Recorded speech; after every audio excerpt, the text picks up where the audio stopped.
É um prazer voltar aqui à tribuna da Câmara, tribuna presencial da Câmara dos Deputados. E o nosso partido, e eu advoguei essa tese internamente na bancada, advoguei no seio da oposição e advogo hoje no plenário.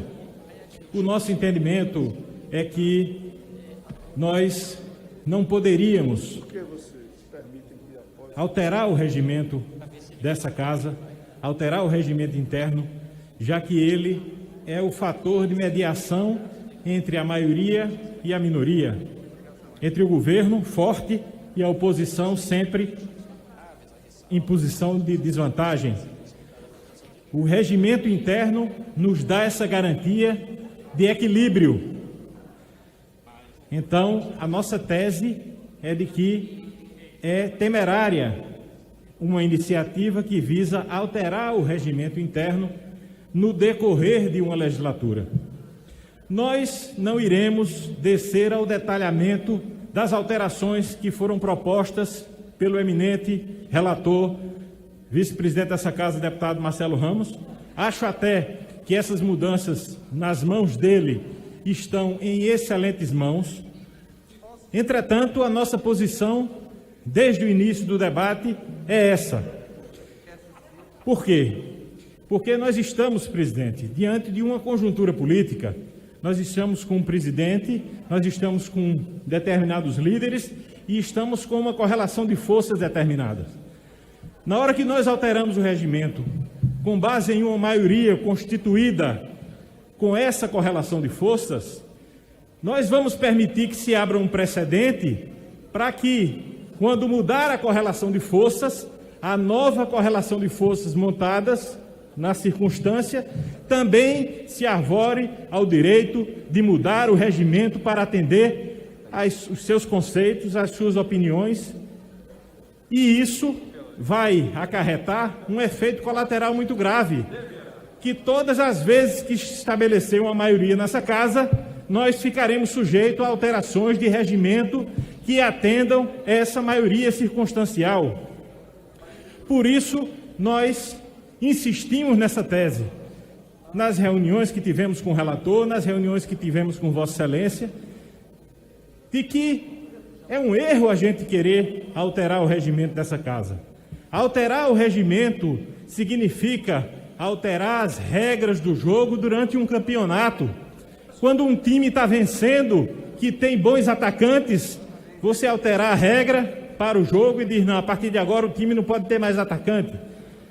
É você permitir que um time tenha 2 goleiros, é você permitir que um time jogue com 15 jogadores e o outro jogue com 11. É você alterar as regras do jogo durante o campeonato.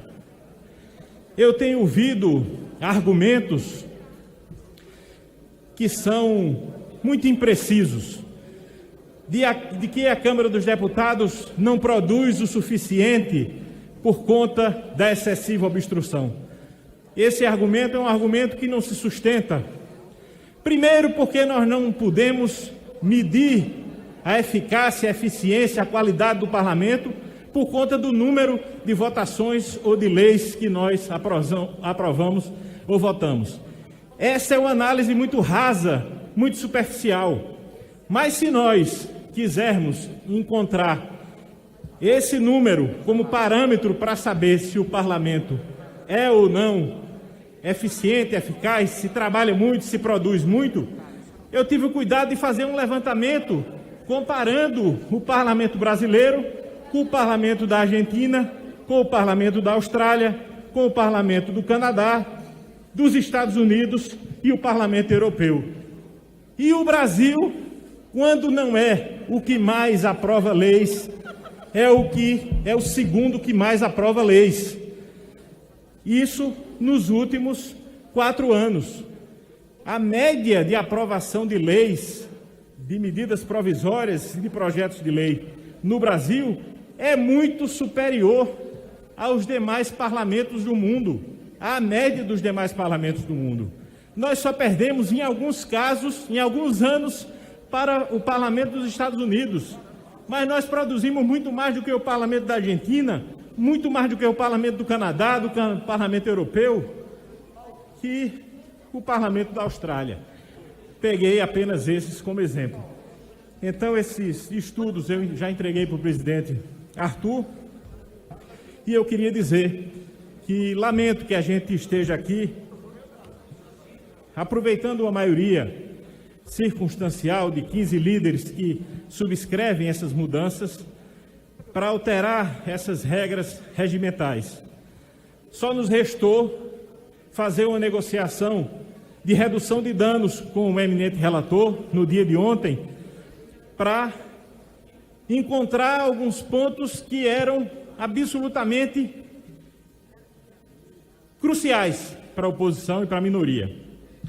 O relator foi sensível com relação a uns, não conseguiu bancar os outros diante dos líderes que subscreveram a mudança regimental do PRC, e, portanto, chegamos ao dia de hoje com um projeto que não é um projeto bom, é um projeto ruim, é um projeto que diminui o espaço da oposição, portanto, diminui o debate, diminui o contraditório, e nós lamentamos.